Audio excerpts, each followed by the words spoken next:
Amen, gloire à Dieu pour ces merveilleux moments.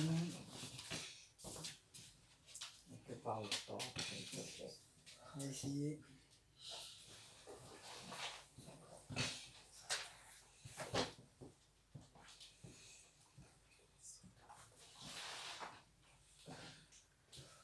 Alléluia. Amen. Amen. Merci Seigneur. Prenez avec moi 1 Roi chapitre 19, versets 1 à 18. J'ai intitulé ce message Dieu dans le désert. Nous avons vu la dernière fois, femme, pourquoi pleures-tu?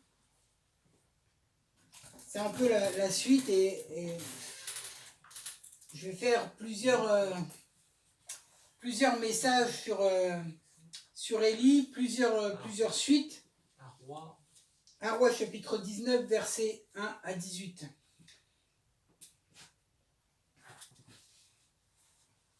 Akab rapporta à Jézabel tout ce qu'avait fait Élie et comment il avait tué par l'épée tous les prophètes. Jézabel, envoya un messager à Élie pour lui dire que les dieux me traitent dans toute leur rigueur si demain à 7 heures je ne fais de ta vie ce que tu as fait de la vie de chacun d'eux. Élie, voyant cela, se leva et s'en alla pour sauver sa vie. Il arriva à Beth-Sheba, qui appartient à Juda, et il y laissa son serviteur. Pour lui, il alla dans le désert où, après une journée de marche, il s'assit sous un genêt et demanda la mort en disant « C'est assez maintenant, Éternel, prends mon âme, car je ne suis pas meilleur que mes pères. » Il se coucha et s'endormit sous un genêt. Et voici un ange le toucha et dit « Lève-toi, mange. » Il regarda, il y avait à son chevet un gâteau cuit sur des pierres chauffées et une cruche d'eau. Il mangea et but, puis se recoucha. L'ange de l'Éternel vint une seconde fois, le toucha et dit « Lève-toi, mange, car le chemin est trop long pour toi. » Il se leva, mangea et but, et avec la force que lui donna cette nourriture, il marcha 40 jours et 40 nuits jusqu'à la montagne de Dieu à Horeb. Et là, il entra dans la caverne, il y passa la nuit. Et voici la parole de l'Éternel lui fut adressée en ces mots « Que fais-tu ici, Élie ?» Il répondit « J'ai déployé mon zèle pour l'Éternel, le Dieu des armées. Car les enfants d'Israël ont abandonné ton alliance, ils ont renversé tes autels, ils ont tué par l'épée tes prophètes. Je suis resté moi seul et ils cherchent à m'ôter la vie. L'Éternel dit « Sors et tiens-toi dans la montagne devant l'Éternel. » Et voici l'Éternel passa.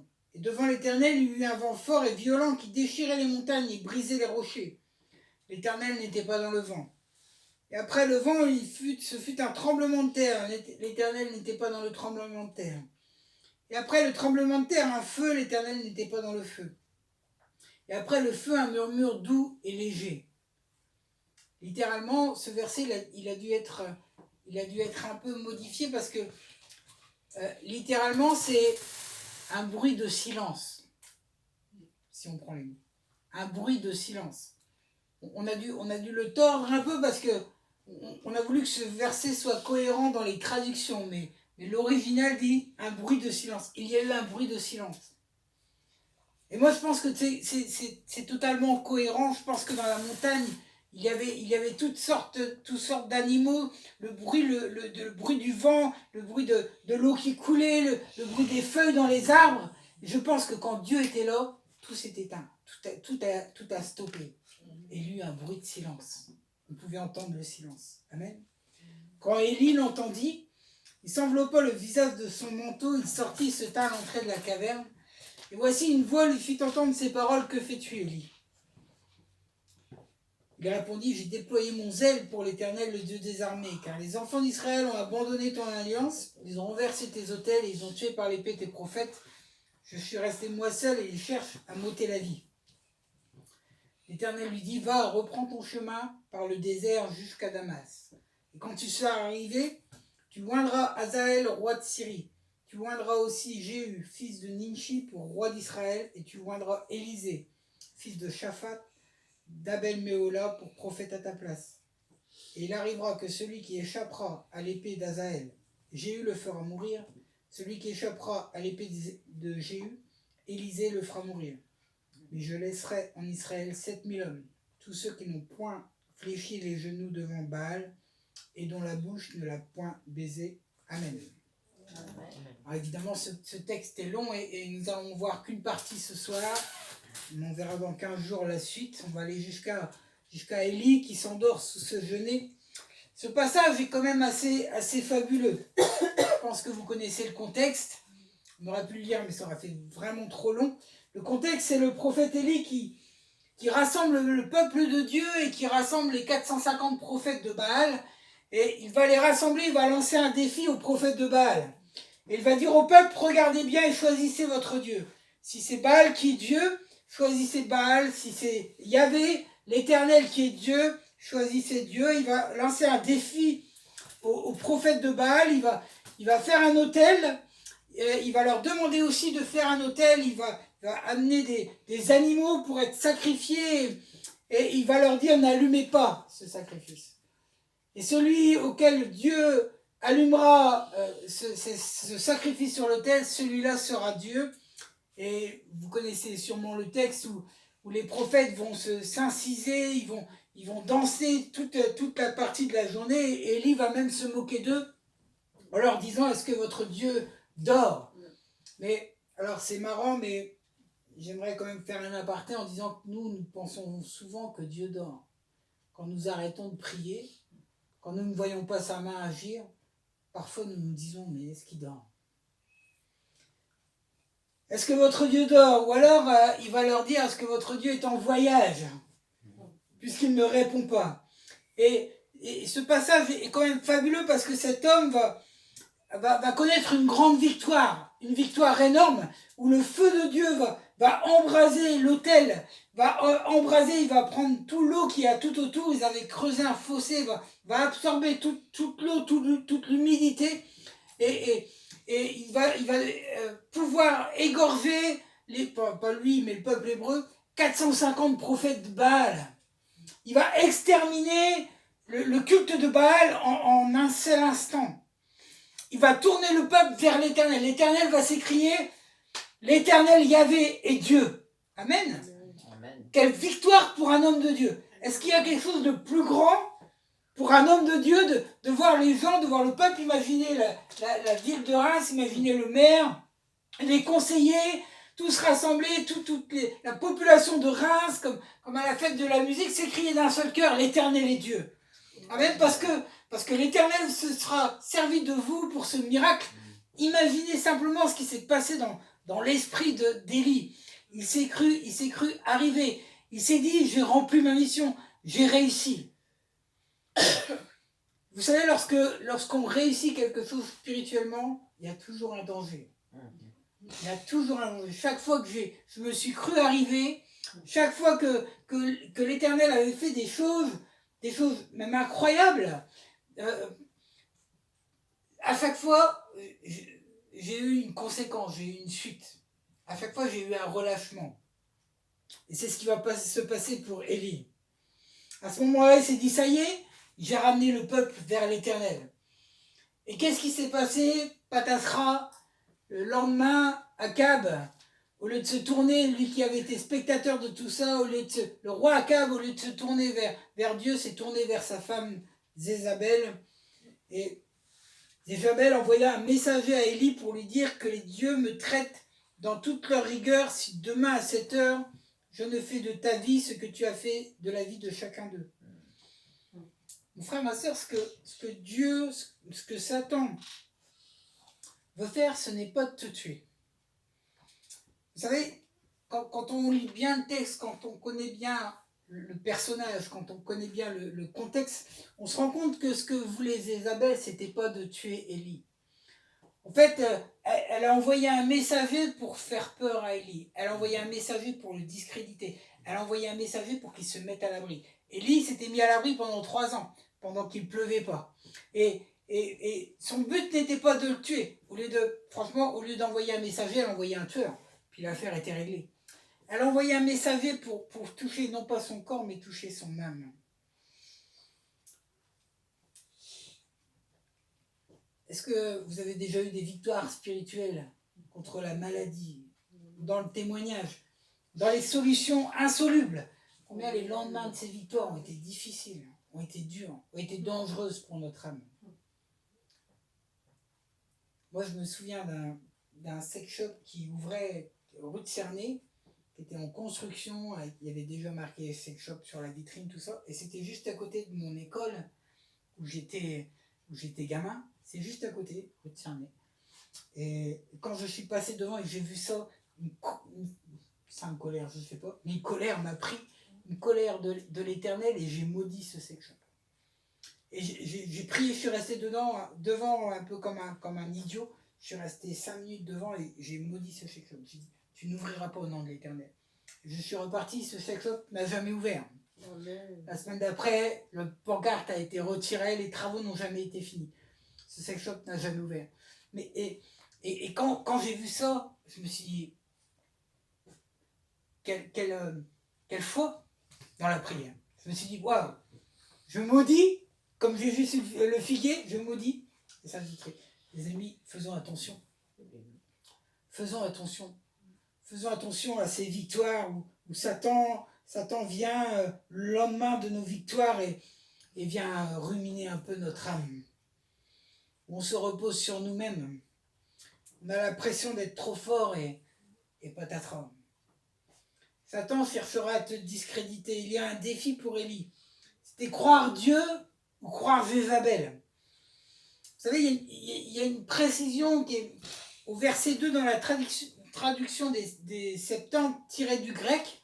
Il y a une précision, le texte dit, c'est Jézabel qui parle, elle lui dit, si tu es Élie, moi je suis Jézabel. Si tu es Élie, moi je suis Jézabel. Jézabel, ça veut dire Baal est mon époux.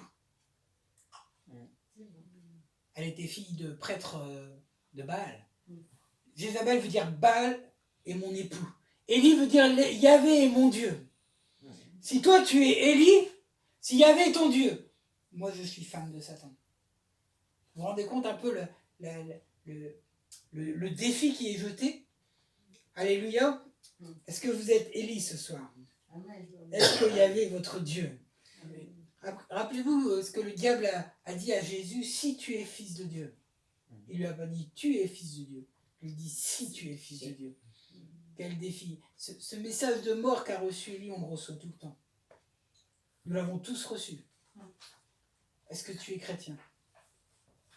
Est-ce que quand tu fais ça, tu ne te poses pas la question après, est-ce que je suis vraiment un serviteur de Dieu? Quand tu ne parles pas de Jésus-Christ, est-ce que quand tu repars honteux parce que tu as fermé ta bouche, il n'y a pas l'ennemi qui vient te dire? Est-ce que tu es vraiment serviteur de Christ? Est-ce que vraiment Yahvé est ton Dieu? Le diable nous envoie un message et il te dit, si tu es Élie, si tu es servante de Christ, si tu es serviteur du Dieu vivant, est-ce que nous pouvons le revendiquer ce soir? Malgré ce qu'on a fait. J'aimerais que ce soir, on puisse passer un peu ce qu'on a fait. Nos erreurs, nos bêtises, nos sottises, on en a tous fait. Mais qu'on puisse revendiquer devant les autorités spirituelles. Est-ce qu'on peut revendiquer Yahvé est mon Dieu? Amen. Alléluia. Yahvé est mon Dieu. Alors si tu le fais, sache que l'esprit de Jézabel marche contre toi. Il te dit, si Yahvé est ton Dieu, moi je suis Satan l'adversaire et je marche contre toi. D'ailleurs, quand j'ai lu ce texte, ça m'a fait penser à la défense de David contre Goliath. Celui qui a impressionné le peuple de Dieu, celui qui a fait peur à tout le peuple d'Israël et qui lançait un défi. David a dit, toi tu viens avec moi avec des lances, moi je viens au nom de l'Éternel des armées. Amen. Amen. Ce défi que Élie a refusé de prendre, ce défi qui a fait mal à l'âme d'Élie, David l'avait repris. David a accepté le défi. Il lui a dit, t'es comme ça. Il y a un pasteur qui disait, tout le monde voyait Goliath comme ça, il se disait, on ne peut pas l'atteindre, il est trop fort. Et il expliquait, David, lui, il l'a vu comme ça, il a dit, je ne peux pas le rater tellement il est gros. Pas la même vision. Je marche contre toi au nom de l'Éternel des armées, au nom de Yahvé. Alléluia. La Bible nous dit, résistez au diable, soumettez-vous à Dieu. Amen. Et il fuira loin. On ne parle pas d'un démon, hein. La parole ne nous parle pas d'un petit démon, elle parle du diable. Elle ne dit pas il va reculer pour te rattaquer. La Bible nous dit il va fuir. Vous vous rendez compte? Alléluia. Lorsqu'on marche au nom de l'Éternel, lorsqu'on se soumet à l'Éternel, qu'on est son serviteur, c'est ça que la parole nous dit. Lorsque vous êtes serviteur de Dieu, servante de Dieu, alors le diable fuit. Gloire à Dieu. Non, le but de Jézabel, ce n'était pas de tuer Élie. De toute façon, si elle l'avait tué, elle aurait retourné le peuple contre elle. Et elle n'avait plus ses prêtres de Baal. Ce qu'elle voulait, c'était discréditer. C'était toucher son âme. Parce que quand tu ne marches plus selon l'esprit de ce monde, alors tu marches au nom de l'Éternel. Et lorsqu'un chrétien tombe, c'est l'armée de l'Éternel qui est discréditée. C'est pas seulement le chrétien, c'est vrai, il est discrédité. Mais je crois que c'est l'armée de l'Éternel, c'est l'Église. C'est l'épouse de Christ qui est tachée lorsqu'un chrétien tombe. C'est tellement important. Dans la parole de Dieu, il est même précisé que Dieu va lui-même narguer Satan sur l'intégrité de Job. Vous l'avez vu ça? Oui. Job, c'est quand même incroyable. Moi, la première fois que j'ai lu ce passage-là, je dis, mais c'est incroyable. C'est Dieu qui va aller narguer Satan. C'est pas l'inverse, c'est pas... Satan l'avait vu, mais c'était bien gardé de le dire. C'est pas Satan qui est venu voir en disant j'ai vu ton serviteur, mais si jamais tu lui enlèves tout ceci ou cela. Non, Satan l'avait vu, il a parcouru la terre. Et l'Éternel savait qu'il l'avait vu. Il lui a dit as-tu vu mon serviteur Job? Alléluia. Élie, voyant ça, se leva et s'en alla pour sauver sa vie. Il arriva à Beersheba qui appartient à Juda et il y laissa son serviteur. Élie se sauve, s'enfuit. Littéralement, le texte hébreu nous dit il alla à son âme. On peut traduire par il alla où son âme le conduit. Les conditions de son âme vont l'emmener sur son chemin. Ou alors il alla selon l'état de son âme. On peut le traduire. En fait, c'est l'état de son âme qui va conduire la marche d'Élie. C'est l'état de notre âme qui va conduire notre marche.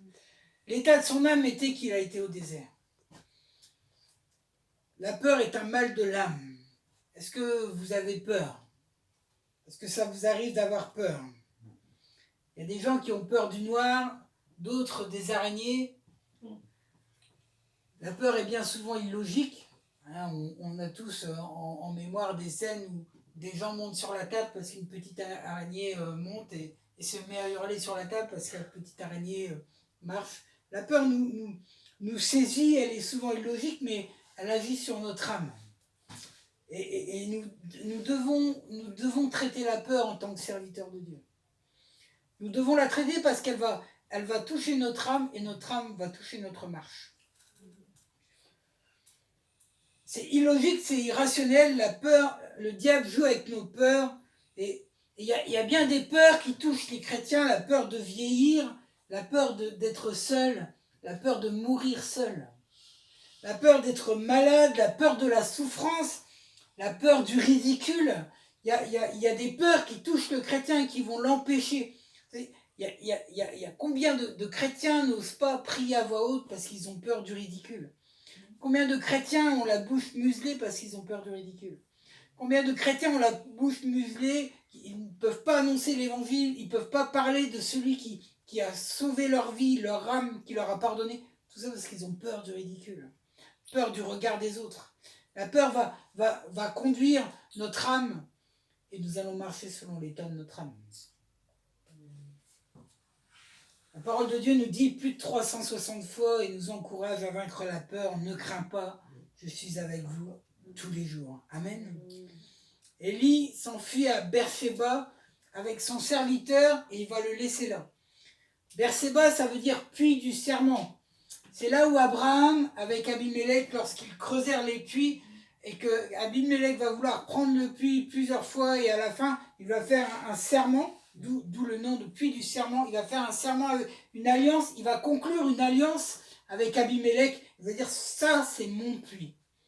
Et il va avec serment. La Bible nous dit avec serment, ils vont en ce temps-là, quand on faisait un serment, on prononçait le chiffre 7 pour que le serment soit divin, soit irrévocable. Et Élie va ramener son serviteur à cet endroit, au puits du serment.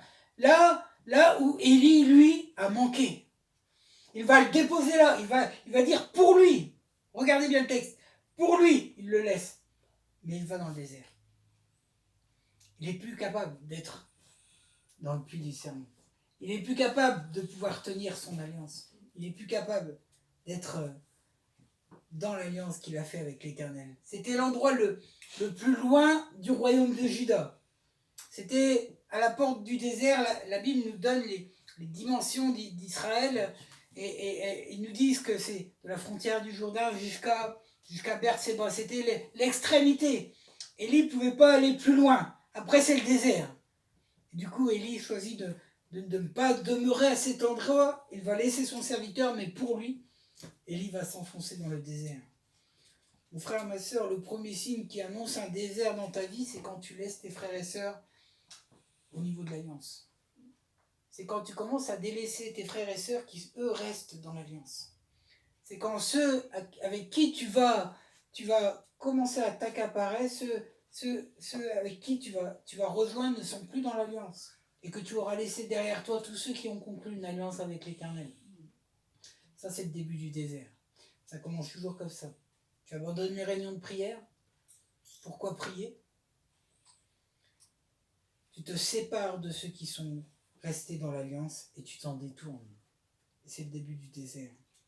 La Bible nous dit 1 en bas 1000 et 2 en bas 10 000. Amen. 1 en bas 1000. Je vous encourage, si vous traversez peut-être pas de désert maintenant, mais quand vous en traverserez un, de ne pas vous éloigner. Vous savez, en secourisme, le secourisme du travail, on apprend que ceux qui étouffent, on les retrouve toujours dans des endroits inexpliqués, tout seuls, dans des pièces complètement isolées. Lorsqu'on étouffe, qu'on cherche à prendre de l'air, et on s'éloigne des autres. Et on s'en va, on s'enferme toujours dans une pièce. On retrouve toujours ceux qui sont morts étouffés de cette façon-là. Quand on étouffe spirituellement, les autres qui respirent nous énervent. Les autres qui respirent nous irritent. La Bible déclare qu'il est doux pour des frères de demeurer ensemble. Si toi tu es découragé, reviens à l'alliance. Reviens au serment. Élie avait fait le bon chemin. Il était arrivé jusqu'à Beersheba, là où puits de l'alliance, là où Abraham avait scellé quelque chose. Les amis, revenons à cette alliance que nous avons faite. Revenons à cette alliance que nous avons faite avec l'Éternel. Nous ne pouvons pas rester à côté. Pour lui, là, dans le désert où après une journée de marche, il s'assit sous un genêt et demanda la mort en disant « C'est assez maintenant, Éternel, prends mon âme, car je ne suis pas meilleur que mes pères. » Je ne pense pas qu'Élie parlait de ses parents lorsqu'il disait « Je ne suis pas meilleur que mes pères ». Je pense qu'Élie va se comparer aux serviteurs de Dieu qui l'ont précédé, aux prophètes qui l'ont précédé. C'est un symptôme de celui qui passe par le désert, par le découragement. Et en prononçant ces paroles, il va s'allonger sous un genêt en demandant la mort. Ça ne vous rappelle pas un prophète? Oui. Jonas. Jonas, qui s'endort à l'ombre d'une plante et qui demande la mort et à qui Dieu répond « Fais-tu bien de t'irriter ?» Moi, cette phrase-là, elle m'a toujours fait rire. « Fais-tu bien de t'irriter ?» Est-ce que vous avez la réponse? Fais-tu bien de t'irriter? Nous ne sommes pas meilleurs que nos pères et Dieu nous utilise avec nos défauts et nos qualités. Et vraiment, Dieu aime Élie quand il est tout en haut et Dieu aime Élie quand il est tout en bas. La Bible nous dit que nous sommes de la même nature qu'Élie. Moi, j'aime bien dire, Élie, il est de la même nature que moi. Alléluia. Élie est de la même nature que moi. Amen. Dieu m'aime lorsque je suis tout en haut, puis Dieu m'aime autant quand je suis tout en bas. Amen. Alléluia. Un ange vient le toucher et lui dit, lève-toi et mange. Ah, gloire à Dieu. Il regarda, il y avait à son chevet un gâteau cuit sur des pierres chauffées, une cruche d'eau. Il mangea et but, puis se recoucha. Alléluia. Rien de mieux qu'un bon repas pour se requinquer. Dieu lui prépare une pierrade. Quand même, mais c'est dans le désert, c'est quand même pas mal. Il va pas le nourrir comme quand il l'avait envoyé la première fois au torrent de Kérit par des corbeaux. Non, il va lui faire une pierrade par son ange. Dieu va mesurer l'état de l'âme de son serviteur, le prophète. Et quand il allait bien, des corbeaux pouvaient aller le nourrir. Et quand il n'est pas bien, Dieu va mettre le maximum. Il va mettre le paquet pour toi. Quand tu vas pas bien, Dieu va mettre le paquet pour toi. Il va y faire descendre son ange, te préparer une pierrade, te mettre une cruche d'eau en plein désert. Alléluia. Une cruche d'eau en plein désert. Rappelez-vous, c'est ce que Jésus a fait dans Jean chapitre 21 avec Pierre. Alors que Pierre vivait avec les remords, il n'avait pas encore pu parler avec Jésus de sa faute d'avoir renié Christ 3 fois. Vous imaginez devant les autres, tous les autres apôtres, ce qu'ils devaient ressentir. Ces pleurs d'amertume. Il avait tout gardé en lui. Et ce jour-là, lorsque Jésus va régler ce problème, il va être sur la plage, c'est dans Jean 21 si vous voulez le lire, et la Bible nous dit qu'ils vont avoir péché toute la nuit, qu'ils ne vont rien attraper. Il est rempli de remords. Ils attendent ce fameux moment où Jésus leur dit que le Saint-Esprit va descendre. Et comme ils ne savent pas trop quoi faire en attendant, ils retournent pécher, ils reviennent en arrière. Ils remontent dans la barque, ils retournent pêcher, et manque de peau, cette nuit-là, ils ne prennent rien. Et toute la nuit, ils vont pêcher. Imaginez de ce qui se passe dans la tête de Pierre, qui était un pêcheur professionnel. Toute la nuit, il va pêcher. Il est débité. Jésus est sur la plage, en train de cuire des poissons et du pain. C'est incroyable quand même. Ils sont loin, et Jésus va leur dire, jetez du côté gauche. Alléluia. Jésus est sur la plage en train de leur cuire des poissons. Les disciples étaient débités de tout ce qui s'était passé. Mais Jésus va leur cuire du pain et des poissons. Si toi tu n'as plus de provision dans le désert, lui il en a. Si toi tu es dépourvu dans le désert, lui il en a. C'est à ce moment-là que Jésus va pouvoir demander à Pierre et régler ce différend avec lui autour d'un repas. Il va lui dire, Pierre, m'aimes-tu? C'est à ce moment-là que ce tête-à-tête, ce cœur-à-cœur avec Jésus va pouvoir se passer. C'est autour de ce repas. Il y avait un serviteur de Dieu de Mulhouse qui disait que un jour qu'il se disputait avec sa femme, il ne savait pas quoi faire. Et puis il priait, il jeûnait, il priait. Et puis un jour Dieu lui parle et lui dit, arrête de jeûner, prends ton carnet de chèques et invite ta femme au restaurant. Et il explique que tout penaud, il a pris son carnet de chèques et il a invité sa femme au restaurant et qu'il a pu régler le problème avec son épouse. Que pendant des semaines, c'était statu quo et que ce soir-là, tout s'est réglé. Autour d'un repas. Le Seigneur est plein de compassion. Amen. On prendra la suite la prochaine fois, ce qui se passe quand Élie va manger ce gâteau et va aller rejoindre Dieu à Horeb. Amen. Amen. Seigneur, je veux te bénir. Amen. Seigneur, pour cette méditation, ce petit message, Seigneur, sans prétention, mais Seigneur, combien je me retrouve, moi, dans l'attitude d'Élie. Seigneur, lorsque j'ai péché, Seigneur, j'ai fauté, lorsque j'ai manqué, Seigneur, le but, combien je me retrouve, Seigneur, comme ce serviteur dans le désert à réclamer la mort. Oui, il n'était pas meilleur que Jonas, il n'était pas meilleur que ses pères, et je ne suis pas non plus meilleur que mes pères. Seigneur, merci pour cet encouragement. Merci, Seigneur, parce que lorsque nous traversons un désert, Seigneur, nous voulons avoir la certitude, nous voulons avoir la conviction, Seigneur, que même dans le désert, tu ne lâches pas notre main. Amen. Seigneur, que le désert n'est pas assez aride, Seigneur, pour t'empêcher de venir nous apporter une cruche d'eau. Seigneur, Seigneur, dans le ciel, il y a les réserves nécessaires, Seigneur, pour apporter la fraîcheur, pour apporter, Seigneur, la nourriture spirituelle, Seigneur, à tes enfants dans le désert. Merci pour ce que tu as fait pour Élie. Et merci, Seigneur, de préciser que ce grand homme de Dieu, Seigneur, a eu aussi ses failles. Et merci de préciser dans ta parole qu'il est de la même nature que nous. Que, Seigneur, je suis de la même nature qu'Élie. Alléluia, Jésus. Gloire à ton Saint, mon Père. Sois béni. Merci, Seigneur, mon Dieu. Merci, Jésus, d'accomplir cette parole. Seigneur, lorsque mes frères et sœurs vont traverser un moment de découragement vont, Seigneur, peut-être chuter, peut-être, Seigneur, manquer le but. Seigneur, une fois, tu dis dans ta parole que le juste tombe 7 fois et que 7 fois il se relève. Seigneur, merci de relever encore aujourd'hui. Seigneur, merci parce qu'aujourd'hui est encore un jour de salut. Aujourd'hui est encore un jour de grâce.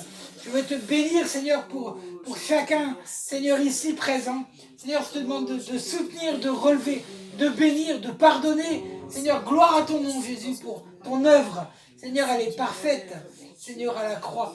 Merci. Merci, Père, de nous voir, Seigneur, à travers ton Fils, qui est parfait, Jésus. Alléluia. Ce filtre, Seigneur, qui est, Seigneur, sur nous, ce filtre parfait, Jésus. Alléluia, Seigneur. Merci, Père. Merci, Seigneur. Ainsi deux ou trois peuvent prier en même temps à la